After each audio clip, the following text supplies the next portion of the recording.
Foodcast with Srinath.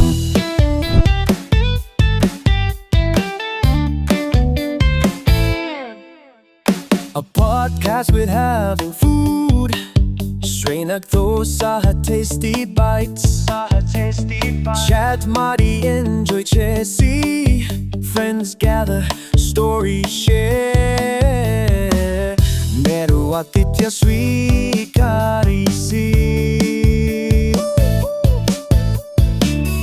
ಮಾತುಕತೆಯಿಂದ ಸಂಭ್ರಮಿಸಿ Foodcast with Srinath. ನಮಸ್ಕಾರ friends, once again ಮತ್ತೆ ಶ್ರೀನಾಗ್ ಬಂದಿದ್ದೀನಿ. ಫುಡ್ಕಾಸ್ಟ್ ವಿತ್ ಶ್ರೀನಾಗ್ ಅಟ್ ದಾಸೋಹಂ.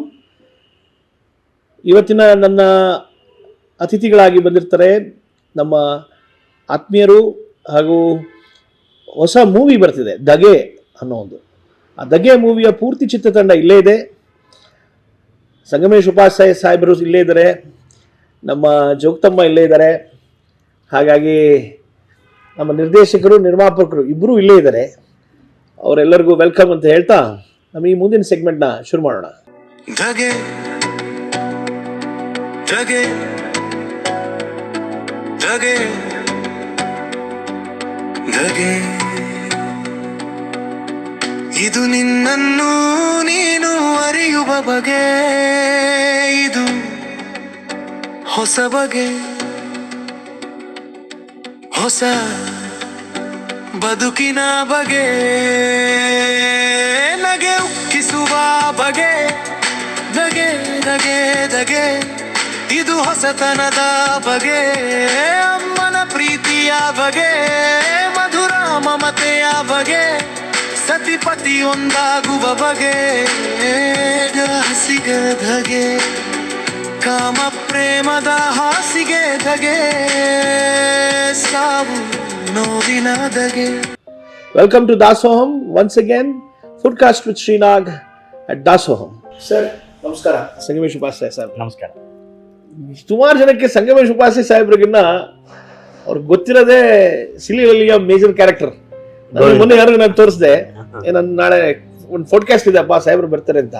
ಹೇಯ್ ಇವರು ನಮ್ಗೆ ಗೊತ್ತು, ಯಾರು ಗೊತ್ತಿಲ್ಲ ಇವರು, ನಮ್ ಗೋವಿಂದ್ರು, ಇವರು ಅಟೆಂಡೆಂಟ್ ಗೋವಿಂದ್ರು ಅಂತ. ಬಟ್ ಭಾರಿ ಚೆನ್ನಾಗಿದೆ ಸರ್ ನಿಮ್ಮ ಜರ್ನಿ ಅಲ್ಲಿ. ವೆರಿ ಹ್ಯಾಪಿ ಅದನ್ನ ಕೇಳಿಸ್ಕೊಳಕ್ಕೆ. ಹೆಂಗಿತ್ತು ಸರ್? ಜೀವನ ಜೀವನ ಅದು ಹೇಳ್ಕೊಂಡು ಬಂದಿರೋದು. ಕಲೆ, ನೀವು ಇಷ್ಟು ಕಲೆಯಲ್ಲಿ ಆಸಕ್ತರು. ಮತ್ತೆಲ್ಲರಿಗೂ ಹೇಳ್ಬೇಕೇನಂದ್ರೆ ಸಂಗಮೇಶ್ ಉಪಾಧ್ಯಾಯ ಸಾಹೇಬ್ರು is an joint commissioner for general GST, ಅಂದ್ರೆ ಕಮಿಷನರ್ ಮೊದಲೆಲ್ಲ ಕಮರ್ಷಿಯಲ್ ಟ್ಯಾಕ್ಸ್ ಇತ್ತು, ಈಗ ಜಾಯಿಂಟ್ ಕಮಿಷನರ್ ಫಾರ್ GST ಆಗಿದ್ದಾರೆ. ಮತ್ತೆ ಅಪಲೇಟ್ ಅಥಾರಿಟಿ ಇದೆ ಸಾಹೇಬ್ರಿಗೆ, ಟ್ರಿಬ್ಯುನಲ್ ಅಲ್ಲಿ ಅಪಲೇಟ್ ಅಥಾರಿಟಿ ಇದ್ದಾರೆ. ಸೊ ಎಷ್ಟೋ ಜನಕ್ಕೆ ಗೊತ್ತಿಲ್ಲ ಸರ್, ನಿಮ್ಗೆ ಅಲ್ಲಿ ಒಳಗಡೆ ಡಿಪಾರ್ಟ್ಮೆಂಟ್ ಅಲ್ಲೂ ನಿಮ್ಮ ಸಬಾರ್ಡಿನೇಟ್ಸ್ ನಿಮ್ಮನ್ನ ನೋಡಿದ ತಕ್ಷಣ ಅದೇ ತರ ಹಾಸ್ಯವಾಗಿರ್ತಾರ? ಇಲ್ಲ ಖುಷಿ ಭಯ ಇರ್ತಾರ? ಭಯ ಪಡಿಸ್ತೀರಾ ನೀವು? ಇಲ್ಲ, ಭಯ ಪಡಿಸೋದಿಲ್ಲ. ಅವ್ರು ನನ್ನ ನೋಡಿದ್ರೆ ಅವರೇ ಭಯ ಪಡ್ತಾರೆ.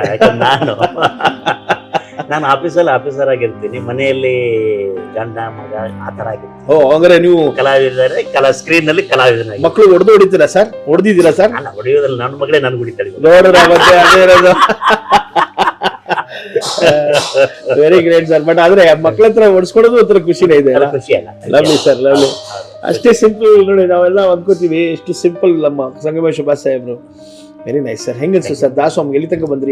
ಎಷ್ಟು ತುಂಬಾ ಹುಡುಕಾಡಿದ್ರ ನೀವು ದಾಸೋಹಂ ಬರಕ್ಕೆ ಇಲ್ಲಿಗೆ? ಇಲ್ಲ, ಆ ಥರ ಏನು ಹುಡುಕಾಗ್ಲಿಲ್ಲ. ಮೇನ್ ರೋಡ್ಗೆ ಅಟ್ಯಾಚ್ ಆಗಿರೋದಲ್ಲ, ಹಂಗಾಗಿ ಈಜಿ ಎಕ್ಸೆಸ್ ಆಯ್ತು. ನಮ್ಗೇನಂತ ಕಿರಿಕಿರಿ ಅನಿಸ್ಲಿಲ್ಲ. Very good sir. Main road ಇದೆಲ್ಲ ನಮ್ಗೆ ಗೊತ್ತಿರೋ ಏರಿಯಾ ಅಲ್ಲ. ನಾನು KS ಓದಿದ್ದು ಇಲ್ಲೇನೆ, ವಿಜಯನಗರ ಲೈಬ್ರರಿಯಲ್ಲೇ ನಾನು ಓದಿದ್ದು. ನನ್ನ ರೂಮ್ ಇತ್ತಲ್ಲೇ, ಇಲ್ಲಿ ಸರ್ ಹಿಂದೆಗಡೆ ಅಲ್ಲಿ ಇದ್ದೆ. ಹಂಗಾಗಿ ನಮ್ಗೇನಂತ ಇದು ಅನ್ಸುತ್ತೆ. ಓಕೆ ಸರ್ ನಾನು ಮತ್ತೆ ಆ ಸೆಗ್ಮೆಂಟ್ಗೆ ಬರ್ತೀನಿ, ಯಾಕೆಂದ್ರೆ KS ಅವ್ರಿಗೆ ನಾವು ಹ್ಯಾಪಿ ಅವರ್ಸ್ ಅಂತ ಮಾಡಿದ್ವಿ. ಓಕೆ ಈ KS ಓದೋ ಹುಡುಗರಿಗೆ ಮತ್ತೆ ಇವರಿಗೆಲ್ಲ ಸ್ವಂತ ಸೆಗ್ಮೆಂಟ್ ಬರ್ತೀನಿ. ಜೋಗತಿ ಅಮ್ಮನ ಮಾತಾಡಿಸಿ ನೆಕ್ಸ್ಟ್ ನಾವು ಇಲ್ಲಿ ಬರೋಣ. ಅಮ್ಮ, ಥ್ಯಾಂಕ್ ಯು ಸೋ ಮಚ್. ಅಲ್ಲಿಂದ ಇಲ್ಲಿ ತನಕ ನೀವು ಬಂದಿದ್ದೀರಿ. ಧನ್ಯವಾದಗಳು. ನನ್ನ ಕರೆಗೆ ಹೋಗ್ಬಿಟ್ಟು ನಮ್ಮ ಎಲ್ಲಾ ತಂಡದವರಿಂದ ನೀವು ಅದು ಆಹ್ವಾನ ಸ್ವೀಕಾರ ಮಾಡಿ ಬಂದಿದ್ದೀರಿ. Thank you so much. Dhage ಮೂವಿಲಿ ತಮ್ದೊಂದು ಮಾತ್ರವಾದ ರೋಲ್ ಇದೆ ಅಂತ ಕೇಳ್ಪಟ್ಟೆ, ಹಾಗಾಗಿ ತುಂಬಾ ಕಾತುರದಿಂದ ನಾವೆಲ್ಲ ಕಾಯ್ತಾ ಇದ್ದೀವಿ ಹೆಂಗ್ ಬರ್ತಿದೆ ಅದು ಅನ್ನೋದು. ಆ ಕತೆ ಹಂದರ ನಮ್ಮ ನಿರ್ದೇಶಕ ಸಾಹೇಬ್ರು ಅವಾಗಲೇ ಹೇಳಿದ್ರು. ಅದನ್ನ ನೋಡಿದಾಗಿಂದನು, ಅದು ಕೇಳಿದಾಗಿಂದ, ಸಾರಿ ನೋಡೋದಿಂದಲ್ಲ, ನಾನಿನ್ನ ನೋಡಿಲ್ಲಪ್ಪ, ಫ್ರೆಂಡ್ಸ್ ನೋಡಿಲ್ಲ, ಆಮೇಲೆ ನೋಡಿದ್ದೀನಿ ಅಂತ ಅನ್ಕೊಂಡಿನಿ, ನಾನು ನೋಡಿಲ್ಲ. ಹಾಗಾಗಿ ಜೋಗತಿ ಅಮ್ಮ ಬಂದಿದ್ದಾರೆ. ಅಮ್ಮ ಪದ್ಮಶ್ರೀ ಜೋಗತಿ ಅಮ್ಮ, ಪದ್ಮಶ್ರೀ ಜೋಗತಿ ಅಮ್ಮ ಮೋದಿ ಸಾಹೇಬ್ರನ್ನ ಭೇಟಿ ಆದ್ರ ಏನನ್ಸ್ತು? ಖುಷಿ ಅನಿಸ್ತದೆ. ಅವ್ರನ್ನ ಆ ಒಂದು ವರ್ಚಸ್ಸು, ಸಾಮಾನ್ಯರು ಅನ್ನೋಕ್ಕಿಂತ ಸಾಮಾನ್ಯ ಕಲಾವಿದರು. ಅಲ್ಲ ಸಾಮಾನ್ಯ ನೀವೆಲ್ಲಿ ಅಮ್ಮ, ನೀವು ಅಷ್ಟು ದೊಡ್ಡ ಕಲಾವಿದರು, ಇವತ್ತಿಗೆಲ್ಲಿ ಸಾಮಾನ್ಯ ಏನ್ ಸರ್? ನಿಮಗೆ ನೋಡೋರ್ಗೆ ಹೆಂಗ ಅನ್ಸುತ್ತೆ ನಾನು ಸಾಮಾನ್ಯ ಕಲಾವಿದ? ಅದು ನಿಮ್ ದೊಡ್ಡ ಗುಣ, ನಿಮ್ಮ ಹಂಬಲಿಟಿ, ಅದು ನಾವು ಅದಕ್ಕೆ ಚಿರುಣಿಗಳು. ಮತ್ತೆ ಏನನ್ಸ್ತು ಅಲ್ಲಿ ರಾಷ್ಟ್ರಪತಿ ಭವನ್ ಬಂದಾಗ ತಮಗೆ ತಮ್ಮ ಅಭಿಪ್ರಾಯ? ಖುಷಿ ಅನ್ನಿಸ್ತು ನನಗೆ. ಮೊದಲು ಕರೆ ಬಂದಾಗ ನಾನು ಹೊನ್ನಾವರದ ಹತ್ರ ಕರ್ವದಲ್ಲಿ ನಾನು ಅಕಾಡೆಮಿ ಅಧ್ಯಕ್ಷ ಇದ್ದೇನೆ. ಮಹಿಳಾ ತರಬೇತಿ ಶಿಬಿರ ಮಾಡ್ತಾ ಇದ್ದೆ. ಬೆಳಗ್ಗೆ ಒಂದು ಯಾವುದೋ ಫೋನ್ ಬಂತು 11 ಗಂಟೆ ಸುಮಾರು. ಯಾವುದೋ ಒಂದು ಹುಡುಗಿ ಫೋನ್ ಮಾಡಿ, आप मंजम्मा जोगती आई क्या? हाँ माँ, आपको कंग्रेचुलेशन, क्यों माँ? आपको पद्मश्री अवार्ड मिले हैं. अरे वाह, ಇದು ये ರಾಂಗ್ ನಂಬರ್ ಐ ಅಂತ ಇಟ್ಬಿಟ್ಟೆ ನಾನು. ಇದು ಅಲ್ಲ, ಅವ್ರಿಗೆ ಅವರೇ ನಂಬಕ್ಕಾಗ್ಲಿಲ್ಲ ನಿಮಗೆ. ನನಗೆ ಯಾವ ಪದ್ಮಶ್ರೀ, ನನಗೆ ಯಾಕೆ ಕೊಡ್ತಾರೆ ಪದ್ಮಶ್ರೀನ? ಸಾಲ್ಮರ್ ತಿಮ್ಮಕ್ಕೂ ಕೊಟ್ಟಿದ್ದು ಗೊತ್ತಿತ್ತು. ಆಕಿನೋ ಸಾವಿರಾರು ಮರ ನೆಟ್ಟಿದ್ದಾಳೆ ಅಂತ ಆಕಿ ಪದ್ಮಶ್ರೀ ಕೊಟ್ಟರು. ಮತ್ತೆ ಆಮೇಲೆ ದೊಡ್ಡ ದೊಡ್ಡವರು ಓನರ್ಗಳಿಗೆ, ಕಂಪ್ನಿಯವ್ರಿಗೆ, ಇಂಜಿನಿಯರ್ಗಳಿಗೆ, ದೊಡ್ಡ ದೊಡ್ಡ ಸಿನಿಮಾ ಆಕ್ಟರ್ಗಳಿಗೆ ಕೊಟ್ಟಿದ್ದಾರೆ. ನಾನು ಎಲ್ಲೋ ಒಂದು ಜಾನಪದ ಕಲಾವಿದೆ. ಅದೇ ಜಾನಪದ, ಚೌಡ್ಕಿ ಪದಗಳು, ಜೋಗತಿ ನೃತ್ಯ, ಎಲ್ಲಮ್ಮನ ನಾಟಕಗಳನ್ನು ಮಾಡಿಕೊಂಡು ಇದ್ದವಳು. ನನಗೇನೋ ಸರ್ಕಾರ ಗುರುತಿಸಿ ಸದಸ್ಯರು ಮಾಡಿದ್ರು, ಸರ್ಕಾರ ಗುರುತಿಸಿ ಅಧ್ಯಕ್ಷರು ಮಾಡಿದ್ರು. ಮತ್ತು ನನಗೆ ಪದ್ಮಶ್ರೀ ಯಾಕೆ, ಇದು ರಾಂಗ್ ನಂಬರ್ ಅನ್ಕೊಂಡ್ಬಿಟ್ಟೆ ನಾನು. ನೋಡಿ ಮತ್ತೆ ಸ್ವಿಚ್ ಆಫ್ ಮಾಡಿಟ್ಬಿಟ್ಟೆ ರಾಂಗ್ ನಂಬರ್ ಅಂತ ಹೇಳಿ. ನನ್ನ ತರಬೇತಿ ನಾನು ಎಲ್ಲೇ ಹೋದ್ರು ನಾನು ಈ ಟೇಬಲಿಗೆ ಬರ್ತಿದ್ದಂಕ್ಲೇ ನಾನು ಸ್ವಿಚ್ ಆಫ್ ಮಾಡಿದೆ ಮೊಬೈಲ್. ನೋಡಿ, ನಾನು ಒಂದು ಹಾಸ್ಪಿಟ್ಲಿಗೆ ಹೋಗ್ಲಿ, ಬ್ಯಾಂಕಿಗೆ ಹೋಗ್ಲಿ, ಎಲ್ಲೇ ಹೋಗ್ಲಿ ಅದನ್ನ ಸ್ವಿಚ್ ಆಫ್ ಮಾಡಿಬಿಡ್ತೀನಿ. ಯಾವುದೇ ವಸ್ತುಗಳು ಯಾವುದನ್ನೇ ನಾವು ಬಳಸಿದ್ರೆ ಅದು ನಾವು ಹೇಳ್ದಂಗೆ ಕೇಳಂಗಿರ್ಬೇಕು, ಅದು ಹೇಳ್ದಂಗೆ ನಾವು ಕೇಳಂಗಿರ್ಬಾರ್ದು. ಟೋಟಲ್ ಸರೆಂಡರ್ ಆಗ್ಬಾರ್ದು ಅಂತೀರಿ. ಇವತ್ತಿನ ಜನ್ಸಿಗಳು ನೋಡ್ತಿರೋರು ನೋಡಿ, ನೀವು 24 ಗಂಟೆ ಒಳಗಡೆ ಕೂತ್ಕೊಂಡು ಗೇಮ್ ಎಲ್ಲ ಆಡ್ತಿರ್ತೀರಿ. ಗೇಮ್ ನಿಮ್ಮನ್ನ ಕಂಟ್ರೋಲ್ ಮಾಡಬಾರ್ದು ಅಂತ ಅಮ್ಮ ಹೇಳ್ತಾರೆ.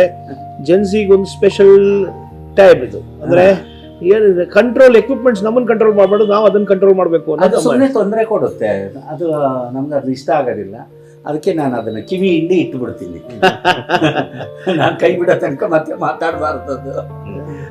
ಆದ್ರೂ ಎಲ್ಲಿಂದ ಎಲ್ಲಿ ಜರ್ನಿ ಅಮ್ಮ, ಎಲ್ಲಿಂದ ಎಲ್ಲಿ ಜರ್ನಿ? ಮತ್ತೆ ಸಂಜೆ ಮತ್ತೆ ಒಬ್ರು ಫೋನ್ ಮಾಡಿದ್ರು, ಜೆಂಟ್ಸ್ ಫೋನ್ ಮಾಡಿ ಅವರು ವಿವರವಾಗಿ ಎಲ್ಲ ಕೇಳಿದ್ರು. आप मंजम्मा जोगती आई, होप डिपार्टमेंट प्रेसिडेंट आई. ನಮಗೂ ಹಿಂದಿ ಇಂಗ್ಲಿಷ್ ಸರಿ ಬರಂಗಿಲ್ಲ, ಎಷ್ಟು ಚೆನ್ನಾಗಿ ಮಾತಾಡ್ತೀರ ನೀವು ಅಂತ ಕೇಳಿದ್ರು. ಹ್ಞೂ ಅಂದೆ.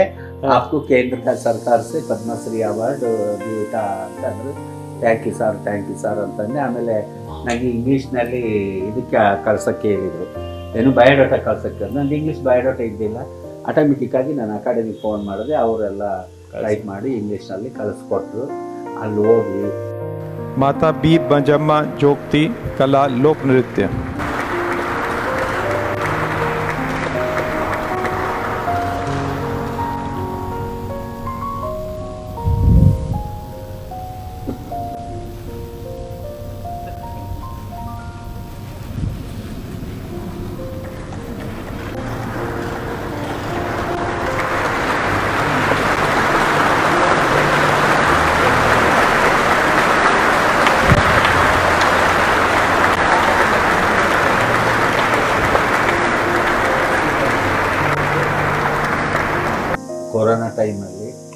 ಕೊರೋನಾ ಟೈಮಲ್ಲಿ ಅದು 1 ವರ್ಷ ಕೊಟ್ಟಿರಲಿಲ್ಲ, 2 ವರ್ಷದ್ದು ಒಂದೇ ಸರಿ 21ನೇ ಇಸ್ವಿಯಲ್ಲಿ ಕೊಟ್ಟರು. 2021 ಅಲ್ಲಿ ಹೋದ್ವಿ.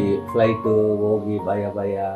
ಆಮೇಲೆ ಕೊರೋನಾ ಟೆಸ್ಟು ಮಾಡಿಸಿದ್ದು ಮಾಡಿಸಿದ್ರಿ ಕೋವಿಡ್ ಟೆಸ್ಟ್ ಮಾಡಿಸಿದ್ರಿ. ಕೋವಿಡ್ ಟೆಸ್ಟ್ ಅದೇ ಮೊದಲನೇ ಬಾರಿಗೆ. ಅದೇ ಭಯ ಬೇರೆ ನಿಮ್ಗೆ, ನೀವು ಫಸ್ಟ್ ನೀವು ಬಂದ್ಬಿಟ್ರೆ ಇಲ್ಲಿ ತಕ ಬಂದ್ ಮತ್ತೆ ನಾನು ಯಾಕೆ ಅಂತಂದರೆ, ನಾನು ಹಳ್ಳಿಯಲ್ಲಿದ್ದಾಗ, ಮರೇನಹಳ್ಳಿಯಲ್ಲಿದ್ದಾಗ ಕೊರೋನಾ ಕಾಲದಲ್ಲಿ ನಾನು ಬೆಳಗ್ಗೆ ವಾಕ್ ಹೋಗಿ ಬಂದ ತಕ್ಷಣವೇ ಒಂದಷ್ಟು ಬಡವರಿಗೆ ಅಲ್ಲೆಲ್ಲ ಬೇಲಿ ಹಾಕ್ಬಿಟ್ಟಿರೋರು ಸುತ್ತ.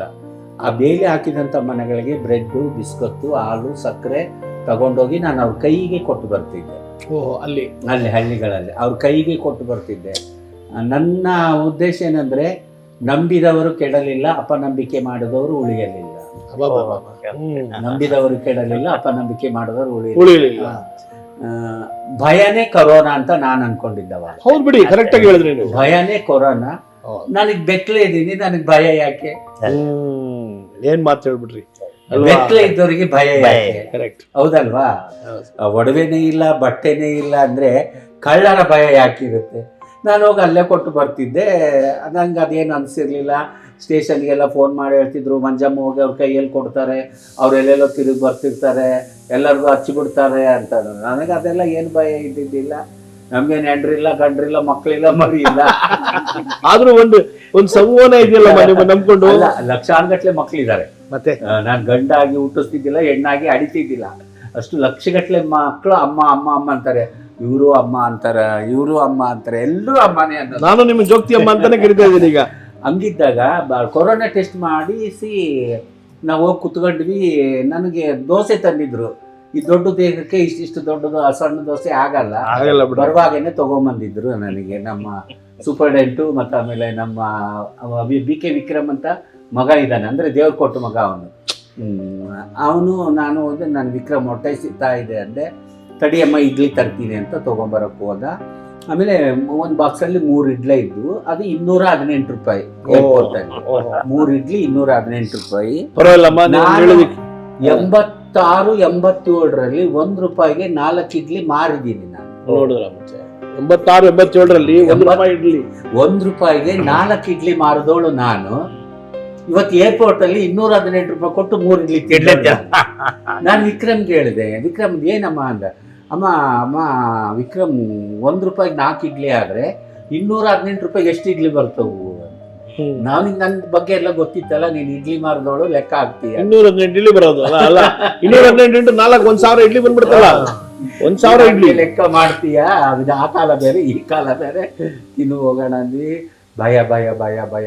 ಅಲ್ಲಿಂದ ನಾವು ಭಯದಿಂದ ಹೋದ್ವಿ. ಆ ಏರ್ಪೋರ್ಟ್ ದೆಹಲಿಯಲ್ಲಿ ಇಳಿಯೋದ್ರಾಗೆ ರಿಪೋರ್ಟ್ ಬಂತು, 3 ಏನಿಲ್ಲ ಅಂತ. ಸಂತೋಷ ಆಯಿತು. ಅಶೋಕ ಹೋಟೆಲಿಗೆ ಕರ್ಕೊಂಡು ಹೋದರು. ಆಮೇಲೆ ಅಲ್ಲಿ ಸ್ನಾನಗಿನ ಮಾಡಿದ್ವಿ. ಬೆಳಗ್ಗೆ ಪ್ರಾಕ್ಟೀಸ್ ಮಾಡಿಸಿದ್ರು, ಸಂಜೆ ಅವಾರ್ಡ್ ಕೊಟ್ಟರು ನನಗೆ. ಅವ್ರು 2 ವರ್ಷದ್ದು 3 ದಿನ ಕೊಟ್ಟಿದ್ದರಿಂದ ಈಕ್ವಲಾಗಿ ಎಲ್ಲರನ್ನೂ ಪ್ರಾಕ್ಟೀಸ್ ಮಾಡಿಸಿದ್ರೆ 3 ದಿನದಿಂದ ಪ್ರಶಸ್ತಿ ಕೊಡ್ತಾಯಿದ್ರು. ಎಲ್ಲರಿಗೂ ಕುತ್ಕೊಳ್ಳೋದು ಎದ್ದೇಳೋದು, ಕುತ್ಕೊಳ್ಳೋದು, ಒಬ್ಬೊಬ್ಬ ವ್ಯಕ್ತಿಗೆ ಕುಂತು ಎದ್ದು ಮಾಡ್ತಾಯಿದ್ರು. ಹಂಗೆ ಈ ಮನುಷ್ಯ ವಯಸ್ಸಾಗಿದೆ, ಇಷ್ಟು ಎಲ್ರಿಗೂ ಎದ್ದು ಕುಂತು ಸುಸ್ತಾಗಿರುತ್ತಲ್ಲ. ನಮ್ಮಮ್ಮ ನಮಗೆ ಸುಸ್ತಾದಾಗ ನಮಗೆ ದೃಷ್ಟಿ ತೆಗಿತಿದ್ಲಲ್ಲ. ಅದೊಂದು ತುಂಬಾ ವೈರಲ್ ಸೆಗ್ಮೆಂಟ್ ಅದು. ಎಲ್ಲರೂ ನೀವು ಹೋಗ್ಬಿಟ್ಟು ನೀವು ಇಳಿಸಿ, ಅದು ತುಂಬಾ ಸ್ಪಾಂಟೇನಿಯಸ್ ಆಗಿ ಯಾರೋ ಹೇಳ್ಕೊಟ್ಟಿದ್ರು ಅನ್ನಂಗಿತ್ತದು. ನೀವೇ ಮಾಡಿದ್ದು ತುಂಬಾ ಚೆನ್ನಾಗಿ ಕಾಣಿಸ್ತದ ಬಿಡ್ರಿ. ಆಮೇಲೆ ನನ್ಗೆ ನಮ್ಮಮ್ಮ ಹಂಗೆ ಮಾಡ್ತಿದ್ರಲ್ಲ, ಅದಕ್ಕೋಸ್ಕರ ನಾನು ಹಂಗೆ ಮಾಡೋಣ ದೃಷ್ಟಿ ತೆಗೆಯೋಣ ಅವ್ರಿಗೆ. ನಾನೊಂದು ತಾಯಿ ಸ್ಥಾನದಲ್ಲಿ ನಿಂತು ಅಂತ ಹೋಗಿ ಒಂದ್ಸಲ ಹಿಂಗಂದೆ. ಹಿಂಗಂದ ತಕ್ಷಣ ಒಂದು ಎಡಗಾಲ ಹಿಂದೆ ಇಟ್ಟವರು ಕ್ಯಾ ಹೈ ಅಂತಂದ್ರು. आप 3 दिन से कार्यक्रम में इसके लिए आपको नजर हो गया, मैं नजर ನಿಖಾಯಿ ಅಂತಂದೆ. ಅವಾಗ ಅವರು ಶುಕ್ರಿಯಾ ಬಹುತ್ ಶುಕ್ರಿಯಾ ಅಂತ ಖುಷಿಯಾಗಿ ನನಗೆ ಅವಾರ್ಡನ್ನು ಕೊಟ್ಟರು. ಅದೇ ನೀವು ಅದು ತುಂಬಾ ಸೆಗ್ಮೆಂಟ್ ಚೆನ್ನಾಗಿದೆ. ನೀವು ಮೇಲಿಂದ ಕೆಳಗೆ ಹಿಂಗಂದು ಕೈನ ದೃಷ್ಟಿ ನೆಲಕ್ಕೆ ತೆಗೆದು ನೆಲಕ್ಕೆ ಅದು ಮಾಡ್ಬೇಕಾಗ್ಬಿಡಿ. ಮೋದಿ ಅಂತ ಸಾಹೇಬ್ರಿಗೆ ನೀವು ಮಾಡಿದ್ದು ತುಂಬಾ ಚೆನ್ನಾಗಿ ಕಾಣಿಸ್ತು. ಅದು ಸಖತ್ತಾಗಿತ್ತು. ಬೇರೆ ಯಾರನ್ನ ಮಾಡಿಬಿಟ್ಟಿದ್ರೆ ಭಯ ಪಟ್ಕೊಂಡು ಓಡೋಗ್ಬಿಡೋರು ಅವ್ರು ಅಲ್ಲಿ ನಿಂತಿದ್ದಾರೆ. ಬೇರೆ ಅವ್ರಿಗೆ ನಿಮಿಷ ಚಕ್ ಅಂತ ಅವ್ರ ಪ್ರೋಟೋಕಾಲ್ ಎಲ್ಲ ಬಂದ್ಬಿಟ್ಟು ಎಲ್ಲ ಓಡಿ ನಿಂತ್ಕೊಂಡ್ಬಿಡೋರು. But good, very happy. ಅದೇ ಅದು ತುಂಬಾ ಚೆನ್ನಾಗಿ ಕಾಣಿಸ್ತು. ಅದು ರಾಷ್ಟ್ರಪತಿಗಳಿಗೆ ನೀವು ಮಾಡಿದ್ದು ನಾನು ಮೋದಿ ಸಾಹೇಬ್ರಿಗೆ ಅಂತ ಅನ್ಕೊಂಡಿದ್ದೆ, ಇಲ್ಲ ರಾಷ್ಟ್ರಪತಿಗೆ ಮಾಡಿದ್ದು ತುಂಬಾ ಚೆನ್ನಾಗಿ ಕಾಣಿಸ್ತು. ತುಂಬಾ ಖುಷಿ. ಆಮೇಲೆ ಮೋದಿ ಅವರು ಭೇಟಿ ಆದ್ರು, ನಮ್ಮ ಜೊತೆ ಮಾತಾಡಿದ್ರು, ತುಂಬಾ ಖುಷಿಯಾಗಿ. ಅವ್ರು ಒಂದು ಮಾತು ಕೇಳಿದ್ರು ನಂಗೆ, ಮೋದಿ ಅವರು ಹಿಂದಿಯಲ್ಲಿ ಆಪ್ ಎಕೇಲಿ ಕರ್ತಿ ಡ್ಯಾನ್ಸ್ ಕ್ಯಾ ಅಂತ ಅಂದರು ಅವರು. ನಾನು 40 ವರ್ಷದ ಕೆಳಗೆ ನಾನು ಒಬ್ಳೆ ಮಾಡ್ತಿದ್ದೆ. ಹೌದು, ನೀವು ನೃತ್ಯಗಾತಿ ಕೂಡ, ನೀವು ಹಾಡುಗಾರ್ತಿ, ನೃತ್ಯಗಾತಿ, ನಿಮ್ಮ ಬಯೋಡಿ 40 ವರ್ಷದ ಕೆಳಗೆ ನಾನು ಒಬ್ಬಳೆ ನೃತ್ಯವನ್ನ ಅದನ್ನ ಬಯಲಿಗೆ ತಂದಿದ್ದು, ವೇದಿಕೆಗೆ ತಂದಿದ್ದು. ವೇದಿಕೆ ಮೇಲೆ ಯಾರು ಮಾಡ್ತಿದ್ದಿಲ್ಲ ಅದನ್ನ, ಮೊದಲು ತಂದವಳು ಅದನ್ನ ನಾನು. ಈ ಮನುಷ್ಯ ಅವಾಗ ನನ್ನ ಯಾವಾಗ ನೋಡಿದ್ದ ಅಂತ ನನಗೆ ಆಶ್ಚರ್ಯ ಆಯ್ತು. ಇಲ್ಲ ಹಾಡಲ್ಲ, ಒಬ್ಬ ಪ್ರಧಾನಿ, ದೇಶದ ಪ್ರಧಾನಿ ಒಬ್ಬ ವ್ಯಕ್ತಿಯನ್ನ ಎಷ್ಟು ಮಟ್ಟಿಗೆ ಪರಿಚಯ ಮಾಡ್ಕೊಳ್ತಾನೆ. ಹೌದು ರೀ, ಹೌದು ರೀ. ಅವರು ಕೊಟ್ಟಿದ್ದು 21ರಲ್ಲಿ, ನಾನ್ ಮಾಡಿದ್ದು 40 ವರ್ಷದ ಕೆಳಗೆ ಒಬ್ಳೆ ಮಾಡಿದ್ದು. ಆ ನಂತರ ತರಬೇತಿ ಶಿಬಿರಗಳನ್ನ ಮಾಡಿ ಸರ್ಕಾರದಿಂದ, ಅಕಾಡೆಮಿಯಿಂದ ಎಲ್ಲರಿಗೂ ಕಲಿಸಿದಾಗ ಈಗ 5ರಿಂದ 10 ಜನ ಮಾಡ್ತಾರೆ. ಅಲ್ಲಮ್ಮ, ಆ ನೃತ್ಯ ಫಾರ್ಮೇಶನ್ ಸಪರೇಟ್ ಆಗಿ ಇದೆಯಾ, ಬೇರೆ ಏನೋ ಇದೆಯಲ್ಲ ನಿಮ್ದೇ ಆದಂತ ಜೋಗತಿ ಅನ್ನೋ ಒಂದು ಕಲ್ಚರ್ ಹೆಂಗೆ ಏನು? ಆ ಸೆಗ್ಮೆಂಟ್ ನಮ್ಗೆ ಬರ್ತೀನಿ, ಆ ಕ್ವಶನ್ಸ್ ಇದೆ ನನ್ನ ತಲೆಯಲ್ಲಿ. ಈ ಜೋಗತಿ ಅಂದ್ರೆ ಹೆಂಗಾಗ್ತಾರೆ? ಅದರಲ್ಲಿ ಮಾತು ನೀವು ಜೋಗತಮ್ಮ, ಅದು ಮಾತಾ ಜೋಗತಮ್ಮ ಹೆಂಗಾಗೋದು? ಅದರಲ್ಲಿ ಆ ಒಂದು ನನಗೆ ತುಂಬಾ ಕುತೂಹಲವಾದಂತ ಕ್ವಶನ್ ಇದೆ.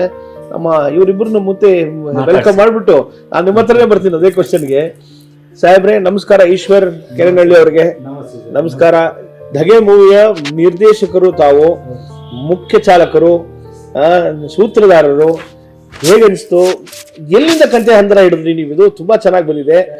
ಕತೆ ಬಂದು ಇದನ್ನ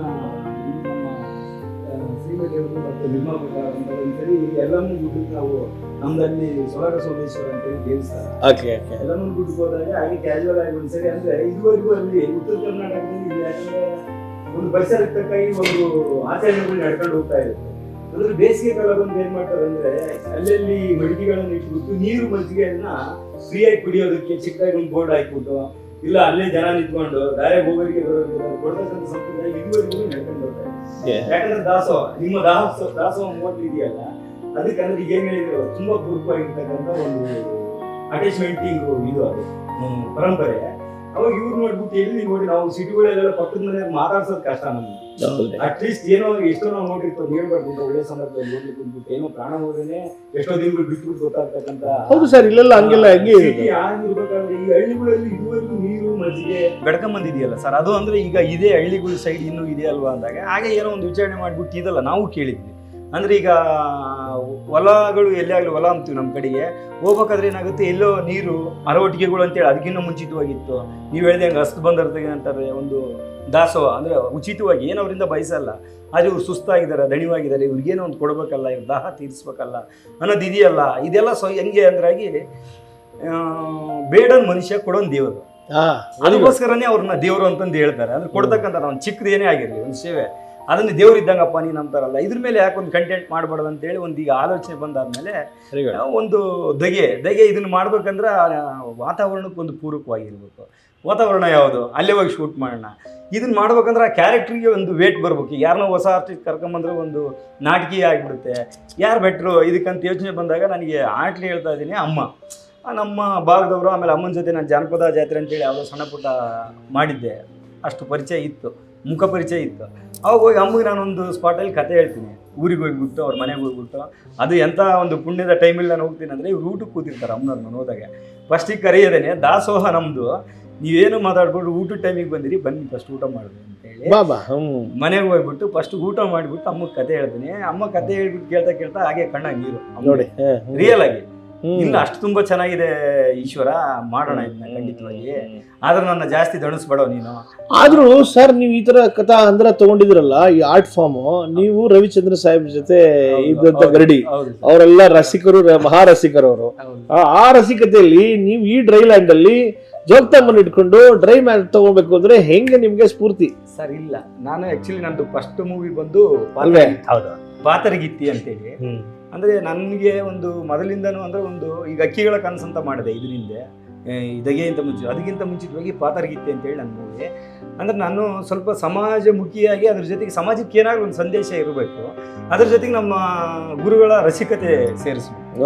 ಸಿನಿಮಾ ಅನ್ನೋದು ಏನಂದ್ರೆ, ನಾವು ಏನಾಗಲಿ ಅತಿ ಮೆಸೇಜ್ ಹೇಳಕ್ ಹೋದ್ರೆ ಏನಾಗುತ್ತೆ, ಅದು ಮಳೆ ಹೊಡೆದಂಗೆ ನಮ್ಮ ಇಂಡಸ್ಟ್ರಿಯಲ್ಲಿ ಪ್ರಕಾರ. ಅದ್ರ ಜೊತೆಗೆ ಒಂದು ಏನಾಗಲಿ, ಇದನ್ನು ನಾವು ಮಾಡಿರ್ತಕ್ಕಂಥದ್ದು ಸಾಹೇಬ್ರ ಆಯ್ಕೆ ಏನಂದ್ರೆ ಕಾಮಿಡಿ. ನೀವು ಸಿನಿಮಾ ನೋಡಿದ್ರೆ ಗೊತ್ತಾಗುತ್ತೆ, ಡೈಲಾಗ್ ಆಗಿರ್ಬೋದು, ಅವ್ರದ್ದು ಒಂದು ಮ್ಯಾನರಿಸಮ್ ಆಗಿರ್ಬೋದು. ಅಮ್ಮಂದು ಸೇವೆ ಆದ್ರೆ ಅವ್ರದ್ದು ಕಾಮಿಡಿ, ಬೈಕೊಂಡು ಊರ್ನೆಲ್ಲ ಕಿಚಾಯಿಸ್ಕೊಂಡು ಏನೋ ಕುಡ್ಕೊಂಡು ಹುಡುಗರಿಗೆಲ್ಲ ಬೈಕ್ ಆ ತರ ಹೋಗುತ್ತೆ.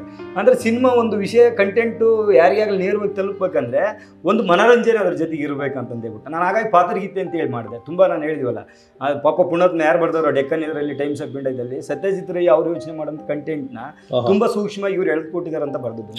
Very good sir, very good. ಆದ್ರೆ ಅದರಲ್ಲಿ 8 ಸಾಂಗು 2 ಬಿಟ್ ಸಾಂಗ್ 10 ಸಾಂಗ್ ಇತ್ತು. ಓಹೋ, ಗುರುಗಳು ಫಾಲೋ ಮಾಡೋದಾರ ಆ ಥರ ಸಾಂಗ್ಗಳು ತುಂಬ ಚೆನ್ನಾಗಿತ್ತು. ಅಂದ್ರೆ ಒಂದು ಸಂದೇಶದ ಜೊತೆಗೆ ಮನೋರಂಜನೆ ಇದ್ರೆ ಮಾತ್ರ ಸಿನಿಮಾ ಅನ್ನೋದು ನನ್ನ ಉದ್ದೇಶ. ಹೌದು, ಎರಡನ್ನು ಬ್ಲೈಂಡ್ ಮಾಡಿಬಿಟ್ಟು ನಾನು ಯಾವುದೇ ಒಂದು ಸಿನಿಮಾ ಮಾಡಿದ್ರು ಮಾಡ್ತೀನಿ ಸರ್. ಹಾಗಾಗಿ ಅಮ್ಮನ್ನ ಕೇಳಿದಾಗ ಅವ್ರು ಕೇಳ್ಬಿಟ್ಟು ಹೋಗಿ ಮಾಡೋಣ ಇದನ್ನ, ಆದ್ರೆ ತುಂಬ ಬಿಸಿಲು ಇರುತ್ತಲ್ಲೋ, ನನಗೆ ನೋಡಿದ್ರೆ 70 ವಯಸ್ಸು, ನೀನು ಕರ್ಕೊಂಡು ಹೋಗಿ ಮಜ್ಜಿಗೆ ಹೊತ್ಕೊಂಡು ಹೋದ್ನಿ, ಗಡಿಗೆ ಹೊತ್ಕೊಂಡು ಹೋದ್ ನನ್ನ ಕೈಲಿ ಆಗುತ್ತಾ ಅಂದ್ರೆ, ಅಮ್ಮ ಇಲ್ಲ ನೀವು ಏನು ಮಾಡ್ತಾರೋ ಆ ಲಿಮಿಟ್ನಲ್ಲೇ ಮಾಡೋಣಮ್ಮ ಅಂತ ಹೇಳ್ಬಿಟ್ಟು ಹೋದಾಗ ಅದರಲ್ಲಿ ಆಗಿದ್ದೆ ಬೇರೆ ಬಿಸಿಲು. ಅದು ಪಾಪ ಅಮ್ಮ ವಯಸ್ಸಲ್ಲಿ ನಿಜವಾಗ್ಲೂ ನೀವು ಸಿನಿಮಾ ನೋಡಿ ಸರ್. ಅಲ್ಲ, ಧಗೆ ನಮ್ಮ ಕಡೆ ಎಲ್ಲ ಧಗೆ ಅಂದ್ರೆ ಈ ಸೆಕೆ ಮತ್ತೆ ಧಗೆಗೆ ಒಂದು ವ್ಯತ್ಯಾಸ ಇದೆ. ತುಂಬಾ ಸೆಕೆ ಅಂದ್ರೆ ನೀರು ಹೋಗ್ತಿರುತ್ತೆ, ಧಗೆ ಅಂದ್ರೆ ಹೇಳ್ಕೊಳಕ್ ಆದಂತ ಒಂದು ಡ್ರೈ, ಆ ಡ್ರೈನೆಸ್, ಅದಕ್ಕೆ ಧಗೆ ಅಂತ ಕರೆಕ್ಟ್ ಆಗಿ ಇಟ್ಟಿದ್ದಾರೆ. ಅದನ್ನ ಏನ್ ಹೇಳ್ತಾರೆ ಸರ್ ಅಂದ್ರೆ, ಒಂದು ಬೆಳೆಯನ್ನ ಪೂರಕವಾಗಿ ಬಹಳ ಬಳಸ್ತಾರೆ. ಧಗೆ ಬಂದ್ಬಿಟ್ಟು ಜೋಳ ಒಣಗೋಯ್ತು, ಧಗೆ ಬಂದ್ಬಿಟ್ಟು ತೆಂಗಿನ ಸಸಿಗಳೆಲ್ಲ ನಶಿಸೋದು. ಅಂದ್ರೆ ನೀರಿಲ್ಲದೆ ಏನಾಗುತ್ತೆ, ತಾನಾಗಿ ಒಣಗಿಕೊಂಡು ಬರುತ್ತೆ ಭೂಮಿ ಒಳಗಡೆ. ಅದನ್ನ ಡ್ರೈನೆಸ್ಸಿಗೆ ಧಗೆ ಅಂತ ಹೇಳ್ತಾರೆ.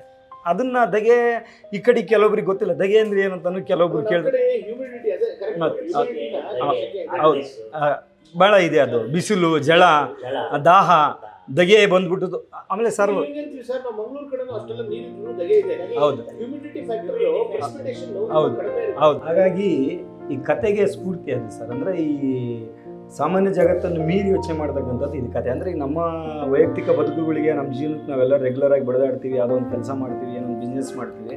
ಅದನ್ನು ಬಿಟ್ಟು ನಿಸ್ವಾರ್ಥ ಸೇವೆ ಅನ್ನೋದು ಏನಿರುತ್ತೆ ಅನ್ನೋದು ಇದರಲ್ಲಿ ತೋರಿಸಿದ್ದೀವಿ. ಆ ನಿಸ್ವಾರ್ಥ ಸೇವೆಯ ಪ್ರತಿರೂಪ ಅಮ್ಮ ಇದರಲ್ಲಿ, ತಾಯಿ ಕ್ಯಾರೆಕ್ಟ್ರು. ಅಂದರೆ ಈ ನಿಸ್ವಾರ್ಥ ಸೇವೆ ಮಾಡೋದ್ರಿಂದ ನಿನ್ಗೇನು ಮಣ್ಣು ಸಿಗುತ್ತೆ ಅಂತೇಳಿ ಪದೇ ಪದೇ ಕ್ವಶನ್ ಮಾಡಿಬಿಟ್ಟು ಅಮ್ಮನ ಕಾಲು ಎಳ್ಕೊಂಡು ಬೈಕೊಂಡು ಓಡಾಡ್ತಕ್ಕಂಥ ಮಗ. ಆದರೆ ಕೊನೆಯ ಘಟ್ಟಕ್ಕೆ ನಿಸ್ವಾರ್ಥ ಸೇವೆಯಲ್ಲೇ ನಿಜವಾದ ಬದುಕಿದೆ ಅಂತ ಹೇಳ್ಬಿಟ್ಟು ಅಮ್ಮನ್ನು ಫಾಲೋ ಮಾಡ್ತಕ್ಕಂಥ ಕ್ಯಾರೆಕ್ಟರ್. ಬಾಬಾ, ಒಳ್ಳೆ ಕಥಾ ಅಂತಾರೆ ಸರ್, ತುಂಬಾ ಚೆನ್ನಾಗಿ ಹೇಳ್ಕೊಂಡು ಹೋಗಿ. We are waiting to see it on the screen. ಖಂಡಿತ ಭಾರಿ ಖುಷಿ ಆಗ್ತಿದೆ ನಮ್ಗೆ ಅದನ್ನ ಆನ್ ದ ಸ್ಕ್ರೀನ್ ನೋಡಿ. ಜನ ಎಲ್ಲ ಅದನ್ನ ಖುಷಿ ಪಟ್ಟು ನಿಮ್ಮ ಮೇಲೆ ಚಪ್ಪಾಳೆ ಬಂದಾಗ ನೀವು ಅಲ್ಲಿ ನಿಂತ್ಕೊಂಡು ಅದನ್ನ ಸ್ವೀಕಾರ ಮಾಡೋದು ನಾವು ನೋಡ್ಬೇಕು ಅನ್ನೋ ಆಸೆ ನಮ್ಗೆ.